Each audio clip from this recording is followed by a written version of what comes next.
Type 1 वसतिगृहातील 45 मुलांचा मासिक खर्च 9,090 रुपये होतो, तर एका मुलाचा मासिक खर्च किती? तर आपल्याला एकूण मासिक खर्च दिला आहे 9,090 रुपये आणि मुलांची संख्या दिली आहे 45. जर आपण एकूण मासिक खर्चाला 45 या मुलांच्या संख्येने भागितल्यास आपल्याला एका मुलाचा मासिक खर्च मिळेल. म्हणून या सोडवूया. 45 × 45, 45 दुनी 90, 9 ला 45 ने भाग जात नाही म्हणून 0 घेतला. 45 × 45 आणि 45 दुनी 90, तर एका मुलाचा मासिक खर्च हा 202 रुपये एवढा होईल. आपल्या प्रश्नाचे योग्य उत्तर असेल ऑप्शन क्रमांक 2.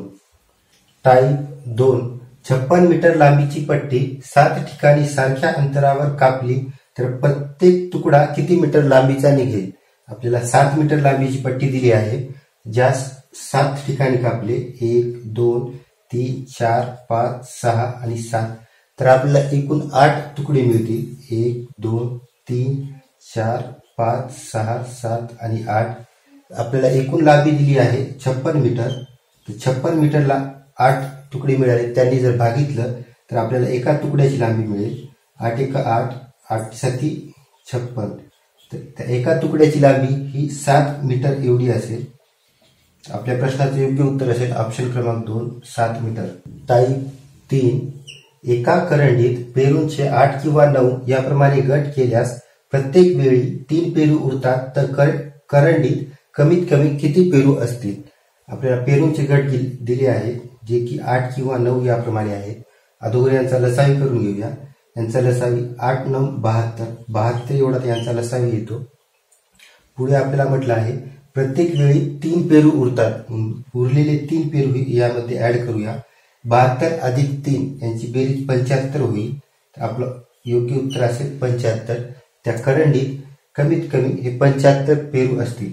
Option number 3. टाईप 4 एका सायकलच्या दुकानात दुचाकी सायकली जेवढ्या आहेत तेवढ्याच 3 चाकी सायकली असून त्या सर्व सायकलीची एकूण 130 चाकी होतात, तर त्यापैकी दुचाकी सायकली किती? दुचाकी सायकलीची चाके 2, तर 3 चाकी सायकलीची चाके 3, या दोन्हीची बेरीज 5 होईल.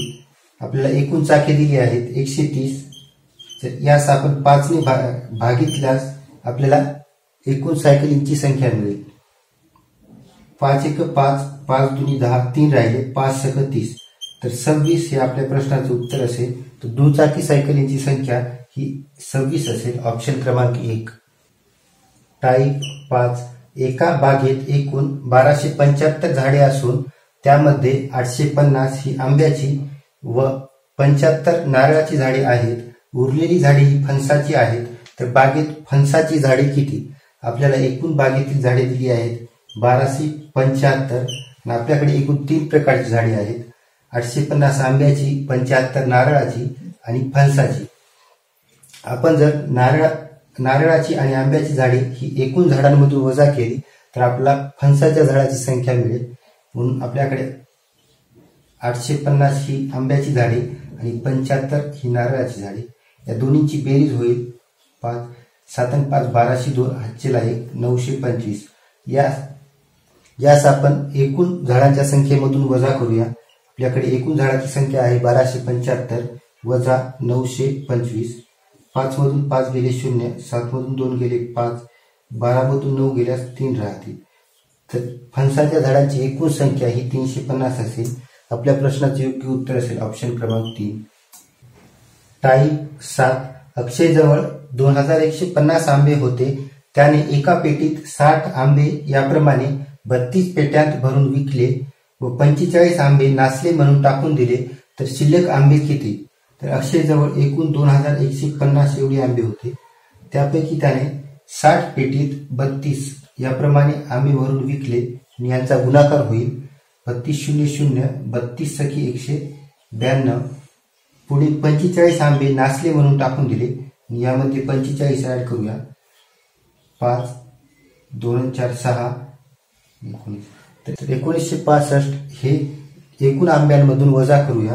आपल्याकडे एकूण आंबे होते 2150, त्यामधून 1965 वजा केल्यास 10 मधून 5 गेल्यास 5 राहतील, 14 मधून 6 गेल्यास 8 आणि 20 मधून 19 गेल्यास 1 राहतील. तर तर अक्षयजवळ एकूण 185 आंबे शिल्लक राहतील. आपल्या प्रश्नाचे योग्य उत्तर असेल ऑप्शन क्रमांक 1, 185 आंबे. टाईप 8, 1500 चे 40% बरोबर x चे 8%, तर x बरोबर किती? आपल्याला प्रश्नामध्ये 1500 चे 40% यानी 40/100 बरोबर x चे 8% यानी 8/100 या सोडवूया. 100 कॅन्सल होतील.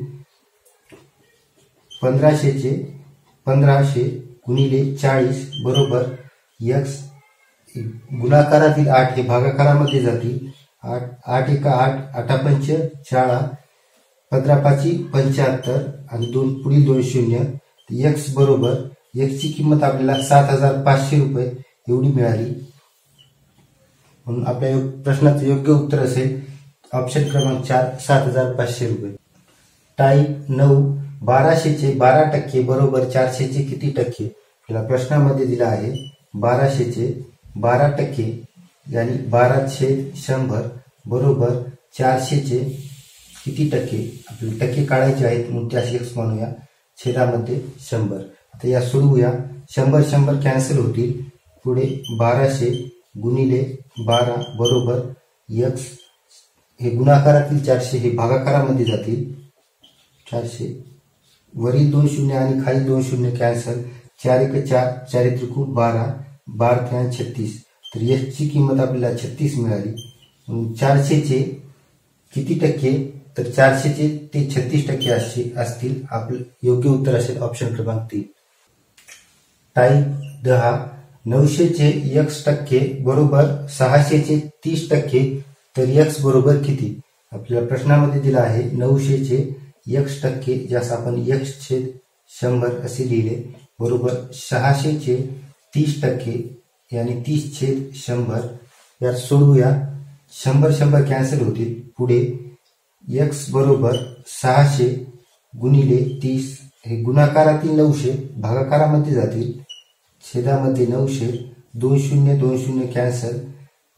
3 दुनी 6, 3 त्रिक 9, 3 एक 3, 3 एक 3, 10 दुनी 20. तर x ची किंमत आपल्याला 20 एवढी मिळाली. तर आपल्या प्रश्नाचे योग्य उत्तर असेल ऑप्शन क्रमांक 2, 20%.